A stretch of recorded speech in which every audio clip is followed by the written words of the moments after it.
Hello there, I'm Scotty, and you're not. Today, we're gonna talk about the White Noise movies. There's only two of them, so this one won't take that long. But generally, my overall thoughts are that White Noise 2, I think, is a pretty good horror thriller film. Uh, White Noise 2, it's fine. It's fine.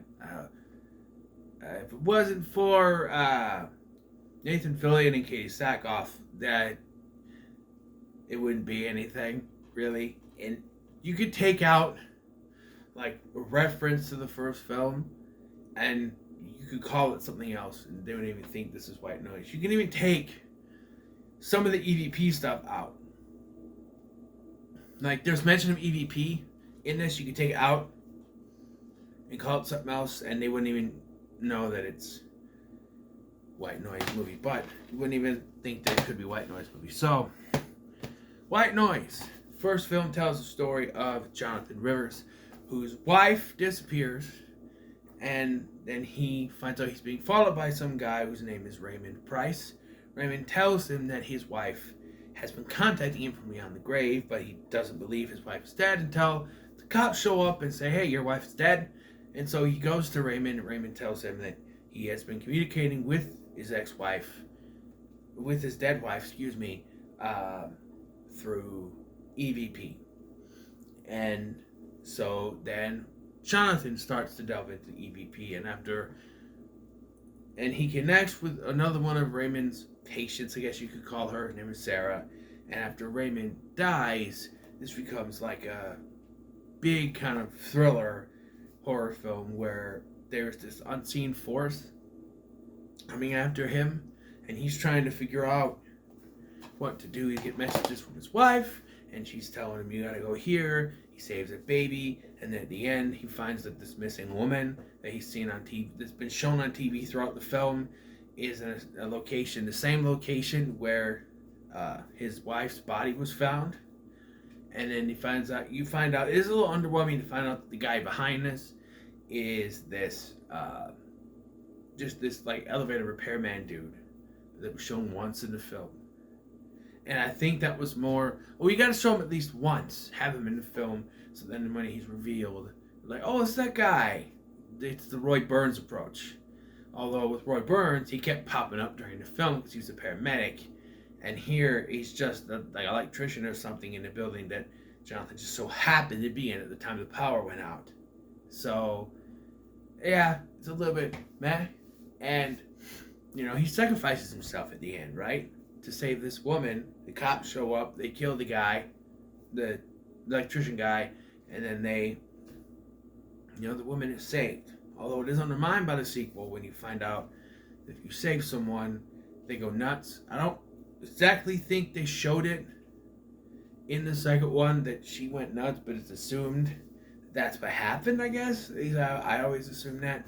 But we'll get to that. The first one I think is fun.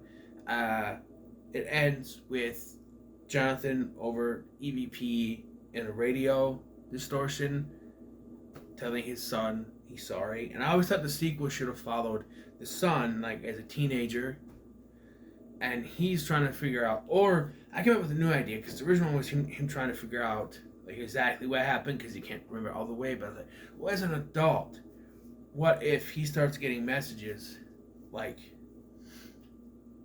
what if someone comes to him and say, hey, your dad is trying to talk to me on the grave, and there's like a connection, and like, or something like that, like he forgot what happened and he gets like messages from beyond. I don't know, it's something with the son. But then the White Noise 2 came out years later. This is 2007. This is 2005. This is 2005. This is 2007. It came out 2 years later. And like I said, if you were to take out the reference to the first film and whatever EVP stuff was in this, you wouldn't even change the name. This wouldn't even be a White Noise film. It's called White Noise 2, The Light, but that the DVD case just says White Noise 2. But it follows Abe Dale, whose wife and son is gunned down by a man in a diner And then the man supposedly kills himself, apparently kills himself, or shoots himself. Abe decides he's going to kill himself, but survives. And this movie follows the idea of near-death experiences, allowing you to see who is going to die next.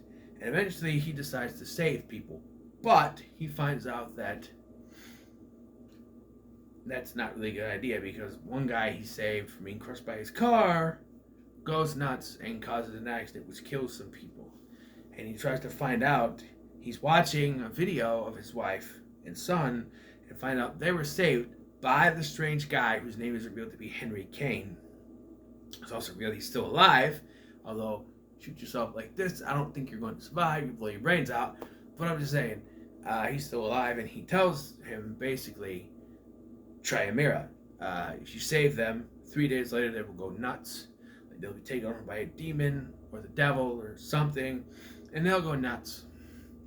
And they'll kill people, and we are so far gone from what the first film was. The first one was a basic horror thriller film, and even though the main villains of the three evil demon spirits, whatever they are, were undefined and not told to us, it was much more believable than you saved someone. But like I said, there's no real connection to the first film. They mentioned the woman that was saved at the end, and I don't remember. I thought it was said that she went nuts, but I don't remember. And then there was a brief thing where one of the cops, I think, or one of the doctors that helped him survive, was into EVP, but he dies very quickly. And after that, Abe is able to just see things on his own anyway, and sees the EVP stuff. And literally, you could take that, the EVP, it's CGI, so you could just take that out and it wouldn't be anything. It feels like they Hellraisered it, where they took an unrelated script, added a few things, a mention to the woman from the first film, some EVP stuff here and there, and said, there, White Noise 2. That's what it feels like. It's not a terrible film, it's fine, but one of my biggest problems with the first film was that our main character dies. They do the same thing here, and here it's even stupider, even dumber, pardon me, because, well, in the first one, he is trying to save this woman, and he dies protecting her, and the cops show up to help her. This one, he discovers that after, he's got to stop them from doing things, and he decides that killing Sherry, the woman who was sort of his love interest after his wife is killed, I don't know, the woman that he saved, the last person that he saved, is going to freak out. And he goes to kill her in the same diner that his wife and son were gunned down in, all the poetic justice. But the cops come in and they shoot him and he dies. And then she starts to twig out. Chimera freaks out as they're taking her in the ambulance, and she's going to cause the ambulance to crash. But the spirit of Abe comes out of his body, goes through the power lines into the ambulance, and kills her so that she can't hurt anyone.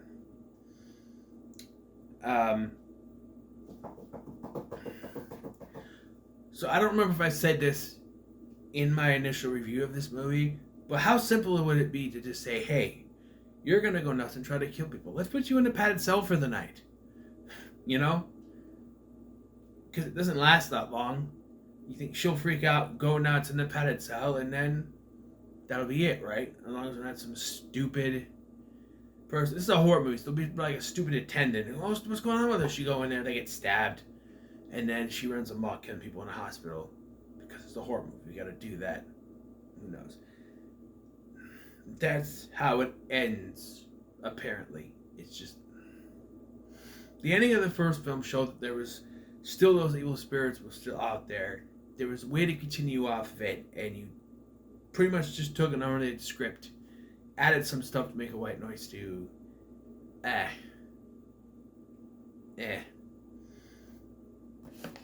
But, still better than most of the Hellraiser sequels that were direct-to-video stuff. But I'm just saying. As far as the White Noise movies go, I think they're decent. The first one is the one I watch most of the time. more than so than the second one. If I watch this, sometimes I'm like, you know what, I'll put the second one in, but I don't really pay attention, but they're fine. They're fine.